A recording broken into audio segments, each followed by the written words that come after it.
One more round at Silverstone, the last fling for the Class A Ford RS 500s before the competition goes wholly 2-litre next year. For the last time, Gravett headed the thundering Ford charge down to the first corner. But a few yards behind, the 2-litre cars were emphasising once again the level of competition we're in for next year. John Cleland sliding in front of Frank Sittner, and on board with Sittner, flanked by Cleland on the left and Jeff Allam on the right.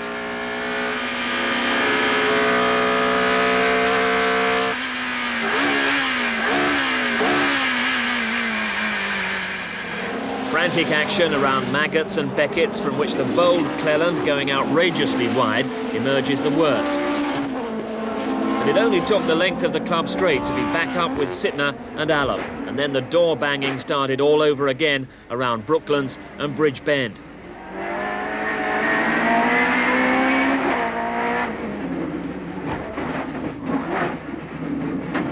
In theory, this is what we're in for next year via the involvement of half a dozen or more of the sport's top manufacturers. But at Silverstone, Cleland was hounding Allam into a mistake. Allam on the grass at Copse, Cleland follows him, but keeps the momentum going to take the lead, only to be challenged within a couple of more laps by the class champion Sittner. Sittner sweeps ahead, but doesn't get away from Cleland, who's back in front a couple of corners later.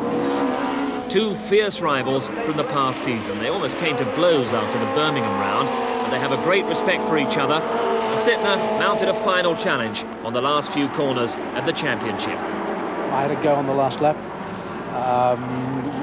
in front of the BRDC clubhouse and the grandstand, and I went as far as you can go. It was a perfectly good overtaking manoeuvre. John retaliated in all the correct ways. He knows exactly what he's doing, and I could easily have got through. It was worth a try. Sums up a very good year, and a very good year in the inaugural 2-litre championship. How much have you enjoyed it in general? Well, of what you've just said, there's no doubt about that. Again, it just proves what a good formula it is.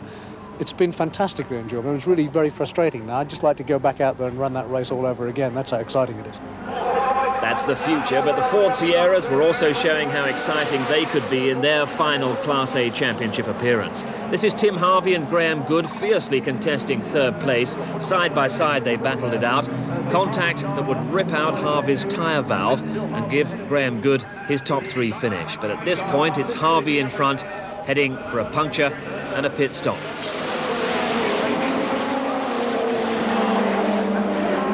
And it was appropriate that up front, Rob Gravett and Andy Rouse should contest the final unrestricted Sierra battle. Gravett behind. Tim Harvey by this point has made his pit stop and rejoined as a back marker. But Gravett is set for his 9th win of the season, thanks to a bold overtaking manoeuvre at Brooklands.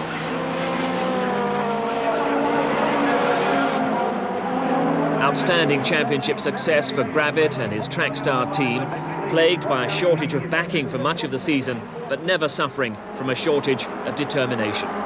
It's been a long season and it hasn't been easy. The other guys, they're very, very quick. Andy doesn't give any way, Tim doesn't give any way, and it's, it's good. It makes good TV, I think. Yeah. Now the championship goes into a new era, and presumably Trackstar goes into that new era with the championship. That's right. We're going into a 2-litre championship now, which I think will be good because the car that crosses the line, in theory, will be the car that could win the championship.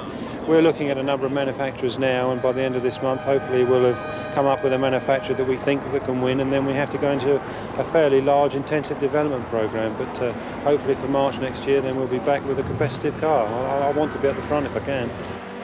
The final standings of the 1990 SO British Touring Car Championship, a transition year towards that 2-litre formula.